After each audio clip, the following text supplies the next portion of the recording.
Hello, bienvenue sur ma page YouTube études et carrière professionnelle. Ici, nous parlons d'études, de projets d'études ainsi que de carrière professionnelle. Nous parlons également d'orientation. Voilà, donc j'ai fait pas mal de vidéos pour parler de toutes ces choses-là.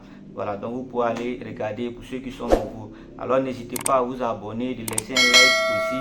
Voilà, pour soutenir la chaîne, de partager la vidéo, laisser les commentaires pour que la chaîne puisse s'améliorer. Alors pour tous ceux qui sont nouveaux aujourd'hui, nous allons parler encore voilà, d'un sujet qui est vraiment important. Voilà, un sujet qui tient beaucoup les gens à cœur. Voilà, parce que étant donné qu'on est étudiant, étant donné qu'on est élève, il est important voilà, de savoir où on va. Il est important de connaître plusieurs réalités voilà, sur le terrain. Alors aujourd'hui, nous allons parler du marché d'emploi. Voilà, le marché d'emploi aujourd'hui en Afrique. Mais n'oubliez pas de vous abonner pour soutenir la chaîne, de laisser des likes, de partager. Voilà, aussi activer la cloche de notification pour ne pas manquer à l'une des vidéos. Alors comme je disais tout à l'heure, nous allons parler d'un sujet, le marché d'emploi en Afrique. Voilà, il y a une chose que vous devez comprendre étant donné que vous êtes étudiant, que vous soyez en Côte d'Ivoire, au Mali, au Sénégal, au Burkina, au Cameroun, au Congo, peu importe dans le pays africain là où vous vous trouvez, vous devez comprendre que l'Afrique a ses réalités au niveau du marché d'emploi. Voilà, je prends par exemple, quand vous partez demander un emploi, disons dans une entreprise, voilà, la majorité des entreprises demandent au moins 2 à 3 ans, voire même 5 ans d'expérience. Mais si vous remarquez bien, ces entreprises qui ne sont pas voilà, prêtes pour vous donner un stage, vous demandent encore 5 ans d'expérience. Vous voyez, c'est vraiment compliqué. Parce qu'avant d'avoir les 5 ans d'expérience, il faut faire au moins 1 an, 2 ans, 3 ans avant d'avoir les 5 ans d'expérience. Mais on refuse non seulement de vous donner un stage, mais on vous impose encore 5 ans d'expérience. Donc, la majorité des entreprises là, c'est une manière de dire qu'en réalité, on ne vous veut pas. Voilà, parce qu'en Afrique, les entreprises, les grandes surtout, ne reconnaissent pas la valeur des diplômes voilà, des universités. Voilà, il faut le dire comme ça. Voilà, c'est quand même choquant, même c'est la vérité. La majorité des entreprises en Afrique, les grandes entreprises ne reconnaissent pas la valeur des diplômes en Afrique. Donc, pour ne pas tomber dans ce piège plus tard, voilà, il faut mettre certains comportements en pratique. Voilà, tel que par exemple, si vous faites une filière scientifique, par exemple, voilà, ne finissez jamais votre master 2 sans avoir au préalable fait un stage. Voilà, c'est dommage de voir aujourd'hui, voilà, des gens qui ont un master 2 en physique, ou bien des gens qui ont un master 2 en chimie, ou bien en biologie, en sciences de la nature et qui n'ont jamais fait de stage. C'est vraiment dommage parce que la science, ce n'est pas seulement au tableau, ce n'est pas seulement sur les feuilles. Voilà, la science aussi, c'est quelque chose qui doit être appliqué. Donc, si vous n'avez jamais fait de stage, une entreprise, sera compliqué pour elle de vous recruter un jour comme ça. Peut-être que, voilà, le seul moyen pour vous en ce moment sera de vous tourner vers l'enseignement. Mais tout le monde n'est pas fait pour l'enseignement. C'est pourquoi pendant qu'on est étudiant, il faut chercher les stages. Voilà, ceux qui font des filières scientifiques, ne finissez pas votre master 2 sans avoir au préalable fait un stage. Non. Voilà, parce que ce que les gens ignorent, quand vous faites un stage, ça ouvre l'esprit.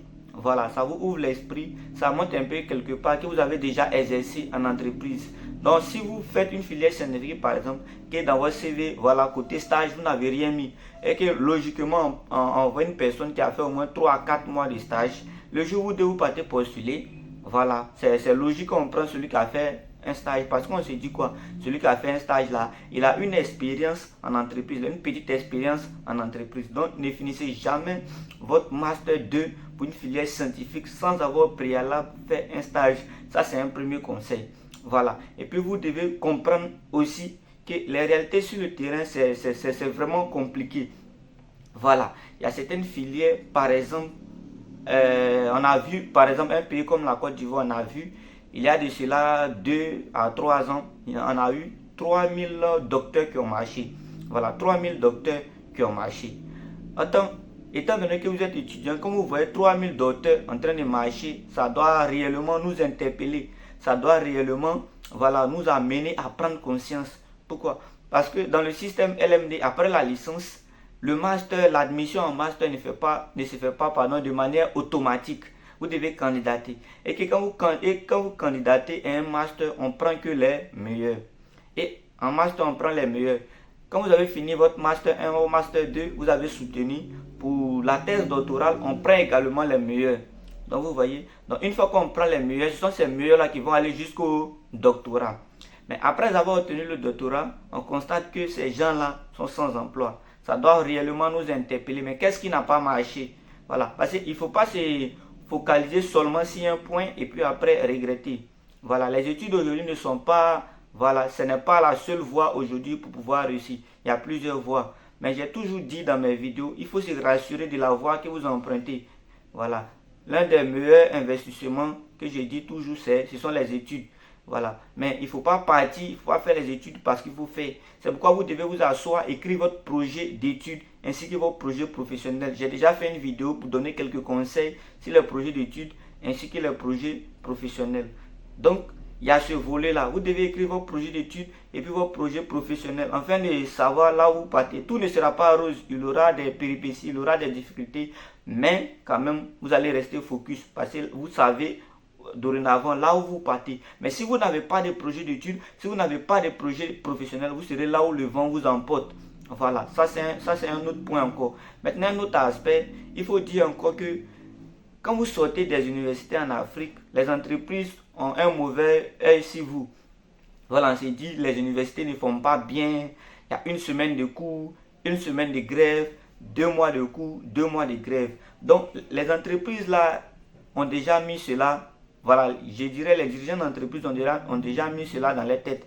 Donc, on préfère, voilà, ceux qui sont quittés en France, au Canada, parce qu'on s'est dit quoi? Là-bas, voilà, la formation est de qualité. Là-bas, il y a du sérieux, voilà, dans l'enseignement, contrairement à ici. Donc, c'est une réalité qui doit nous amener à prendre conscience. Donc, pour cela, qu'est-ce qu'il faut faire? Pendant que vous êtes étudiant, il faut adopter un comportement responsable. Voilà, parce qu'il ne faut pas se retrouver dans des situations et après regretter. Il faut adopter des comportements responsables vis-à-vis de ses camarades, vis-à-vis des étudiants, surtout envers les professeurs. Il faut tisser aussi des amitiés avec les professeurs, vous se rapprocher des professeurs. Parce que parfois les professeurs ont des contacts, parfois des professeurs, les enseignants-chercheurs ont des relations à l'extérieur de l'université qui peuvent vous aider à trouver des stages. Voilà, c'est pourquoi il faut montrer pendant les cours, pendant les TD, il faut montrer qu'on est sérieux, il faut montrer qu'on a envie d'apprendre, il faut poser des questions. Il ne faut pas venir là au cours comme si on vient à une balade. Donc, vous voyez, donc toutes ces petites choses-là, ça compte. Il faut se faire remarquer de façon positive. Ça peut aider, voilà, pour obtenir un stage, ça peut aider dans une demande d'emploi. Parce que ce que les gens ignorent, que ceux qui vont vous aider à obtenir un emploi, ce n'est pas parfois vos parents, mais ce sont des gens que vous avez connus, voilà, dans vos cursus scolaires, dans vos parcours universitaires. Ce sont ceux-là même qui vont vous aider, voilà, à trouver un emploi plus tard. Donc c'est un peu ça la réalité, voilà, sur le marché d'emploi en Afrique. C'est vraiment difficile.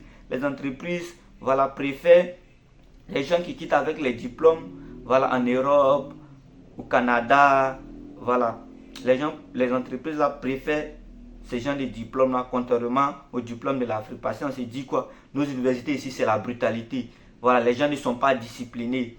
Voilà, les gens frappent les enseignants, les gens font ceci, ils font cela. Donc, ils ont déjà une idée arrêtée. Je prends par exemple un pays comme la Côte d'Ivoire. Si vous sortez de l'université Félix Houphouët-Boigny, par exemple, et quelqu'un sort de l'INPHB, on prendra certainement celui qui est quitté de l'INPHB. Parce qu'on se dit quoi? Là-bas, il y a la rigueur. Là-bas, il y a la formation. Là-bas, il a fait un peu de pratique. Donc, on le préfère. Mais le problème, ce n'est pas forcément au niveau de la pratique. Voilà. C'est au niveau de la discipline toujours. Et puis nos universités ne sont pas en partenariat avec beaucoup d'entreprises, contrairement à d'autres pays en Europe. Voilà, il y a un manque des partenariats, surtout. Donc ça fait que le marché d'emploi est vraiment resserré. Donc vous voyez, pour trouver un emploi, c'est vraiment compliqué. Il y a aussi les concours de fonction publique. Mais nous sommes en Afrique. Vous savez comment les concours de fonction publique marchent. C'est une histoire de si tu n'as pas parlé dans tel gouvernement, ton parent ne fait pas partie de tel parti politique, il te sera difficile d'obtenir, voilà, de valider un concours et obtenir un emploi. Mais par contre, il y a d'autres concours, voilà, qui nécessitent réellement la connaissance, où on prend que les meilleurs. Ces gens de concours-là, je vous les conseille. Je ne vais pas citer, mais n'hésitez pas à vous abonner dans les prochaines vidéos. Je vais vous en parler, quel que soit là le pays, en Afrique, là où vous trouvez. Voilà, n'hésitez pas à vous abonner, on va en parler de cela. Donc vous voyez, donc ce sont un peu les comportements qu'il faut adopter pour ne pas être surpris plus tard. Parce que certains vont passer le temps, jour et nuit, en train d'étudier, quand ils vont finir, vont avoir les diplômes, et puis il n'y a pas d'emploi. Ils vont se diriger vers l'enseignement. Quand ils vont se diriger vers l'enseignement, par exemple, pas parce qu'ils aiment l'enseignement, mais parce que les situations de la vie les obligent à le faire. Donc ils vont se diriger vers l'enseignement. Et ils seront des mauvais enseignants. Ils vont mettre toute la colère, voilà, sur les élèves qui n'ont rien fait. Et quand c'est comme ça aussi, ce n'est pas bien.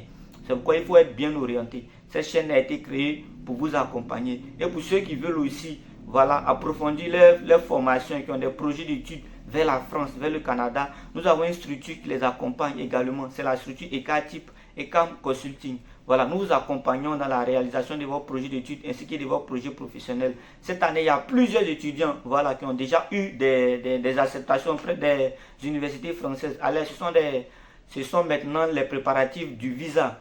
Voilà. Et au visa aussi, nous vous accompagnons au niveau du garant financier. Nous vous aidons à trouver des logements. C'est la structure KTP CAM Consulting. Donc vous voyez, donc pour ceux qui sont ambitieux, qui veulent partir continuer là, en Europe, au Canada, voilà, nous les accompagnons également. Donc n'hésitez pas de vous abonner et de venir vers la structure afin que nous puissions vous accompagner. Merci.